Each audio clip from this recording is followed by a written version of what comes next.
Hello guys, welcome back. This is African Minute. Today's video is from Africa Hub. This 10-minute speech explain why Africa should be terrified right now. You know what I'm saying? Let's jump in, guys.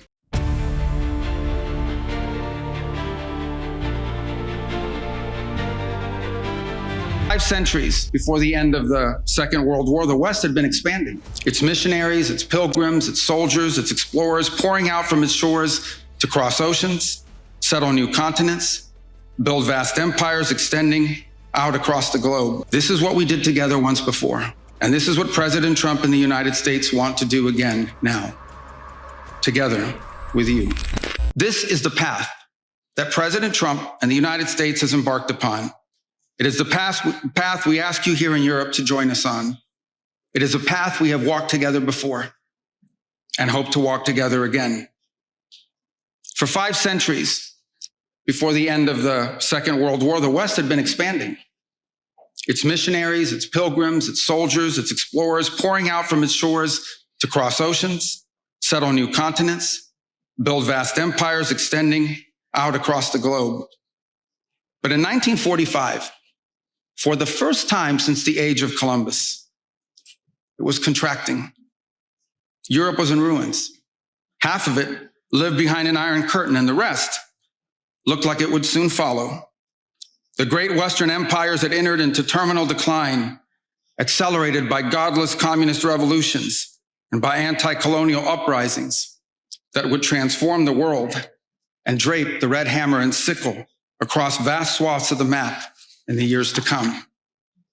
Against that backdrop, then as now, many came to believe that the West's age of dominance had come to an end and that our future was destined to be a faint and feeble echo of our past.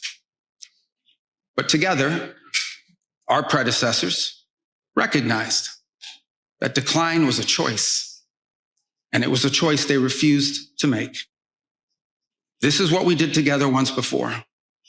And this is what President Trump and the United States want to do again now, together with you. And this is why we do not want our allies to be weak, because that makes us weaker. We want allies who can defend themselves so that no adversary will ever be tempted to test our collective strength. This is why we do not want our allies to be shackled by guilt and shame. We want allies who are proud of their culture and of their heritage, who understand that we are heirs to the same great and noble civilization, and who together with us are willing and able to defend it. And this— I mean, we African, we should learn from this speech. You know what I'm saying? They are coming for us, and they are coming together. Not divided, but together. Okay?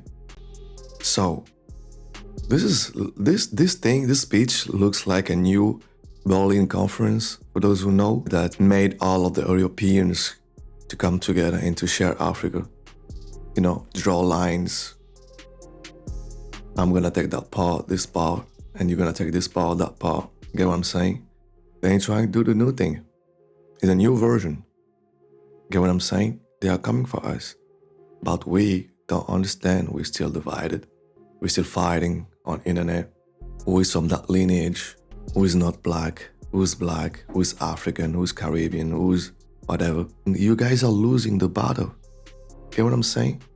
They are coming together and we are dividing every day. That's crazy to me. This is why we do not want allies to rationalize the broken status quo rather than reckon with what is necessary to fix it. For we in America have no interest in being polite and orderly caretakers of the West's managed decline.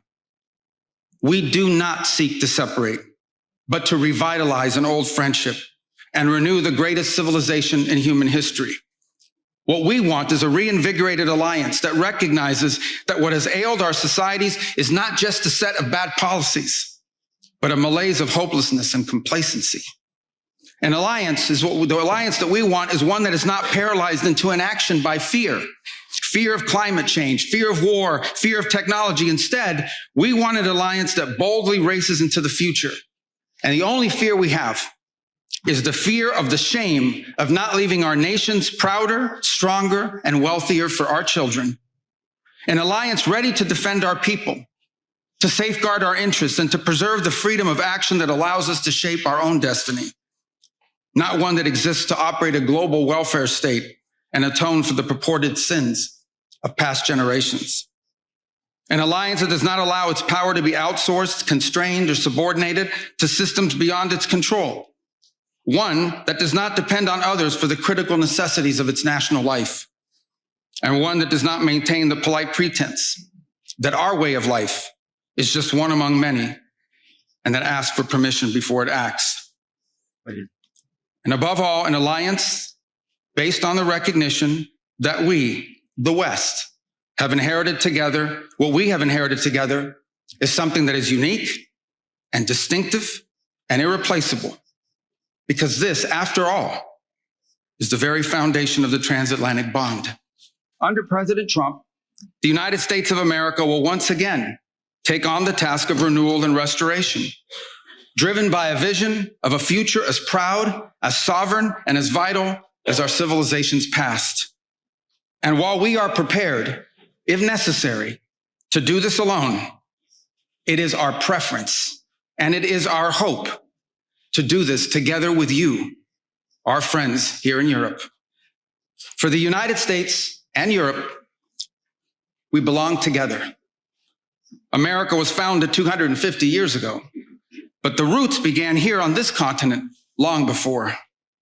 The men who settled and built the nation of my birth arrived on our shores carrying the memories and the traditions and the Christian faith of their ancestors as a sacred inheritance, an unbreakable link between the old world and the new. We are part of one civilization, Western civilization. We are bound to one another by the deepest bonds that nations could share, forged by centuries of shared history, Christian faith, culture, heritage, language, ancestry, and the sacrifices. Do you hear that? Are you listening, guys? I'm telling you, they are coming for us. He said they have a bond. Cultural, spiritual, all those things. And we Africans, in the diaspora, we are fighting to part ways. That's crazy to me. And we know deep down that we, all of us, we are the same family, just different lineage. Same roots, different lineage. Same tree, different branches. If we don't understand that and come together, just like them, we are going to lose the war again and again. We are the same. It doesn't matter where you are on this planet. It doesn't matter if you are Black American, Black Caribbean, Black Latino, Black from Europe, Black from Asia, Black from Middle East, Black from Africa. We talk the same way. We walk the same way.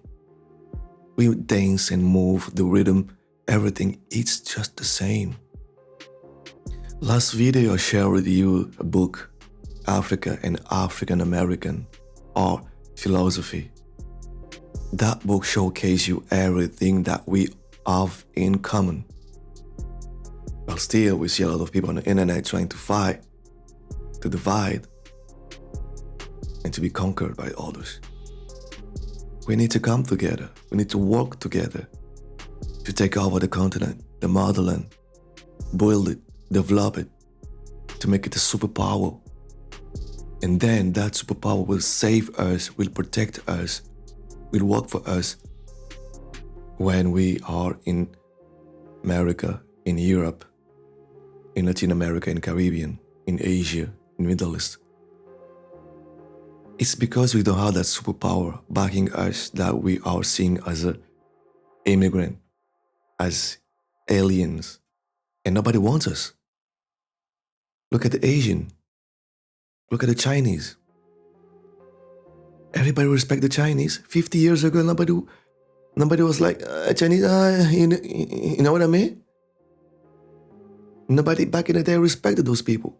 But now, China is a superpower. Number one on the planet. And now everybody respecting the Chinese. Get what I'm saying? We need that. We need Africa to be the same, a superpower. So it can back us wherever we are on this planet. Get what I'm saying? Let's keep pushing, guys. Our forefathers made together for the common civilization to which we have fallen heir. And so this is why we Americans may sometimes come off as a little direct and urgent in our counsel. This is why President Trump demands seriousness and reciprocity from our friends here in Europe. The reason why, my friends, is because we care deeply. We care deeply about your future and ours. And if at times we disagree, our disagreements come from our profound sense of concern about a Europe with which we are connected, not just economically, not just militarily. We are connected spiritually, and we are connected culturally. We want Europe to be strong. We believe that Europe must survive because the two great wars of the last century serve for us as history's constant reminder that ultimately our destiny is and will always be intertwined with yours, because we know that the fate of Europe will never be irrelevant to our own. And I'm here today to leave it clear that America is charting the path for a new century of prosperity, and that once again, we want to do it together with you, our cherished allies and our oldest friends. I want you to understand something.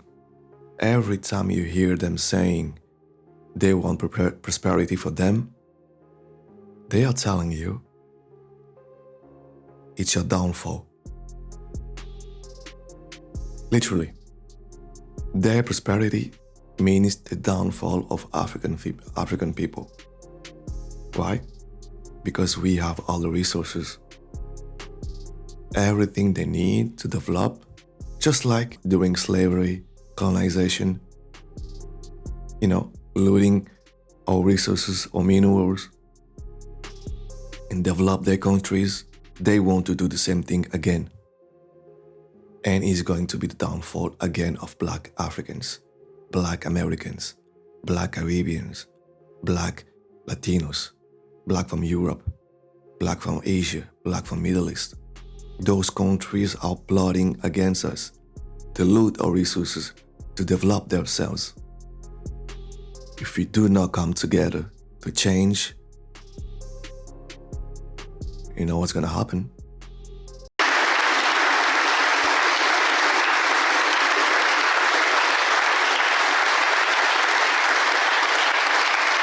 We want to do it together with you, with a Europe that is proud of its heritage and of its history, with a Europe that has the spirit of creation and liberty that sent ships out into uncharted seas and birthed our civilization, with a Europe that has the means to defend itself and the will to survive.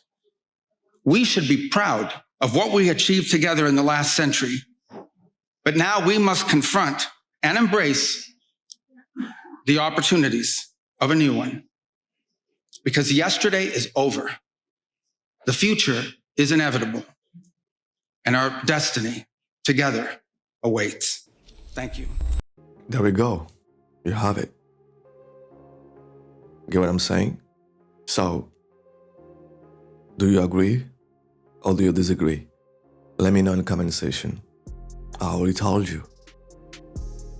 If we do not come together, Black Americans, Black Caribbeans, Black Latino, Africans, Black from Europe, from Asia, from Middle East, and work together to breed African and to kick out all the sellout leaders,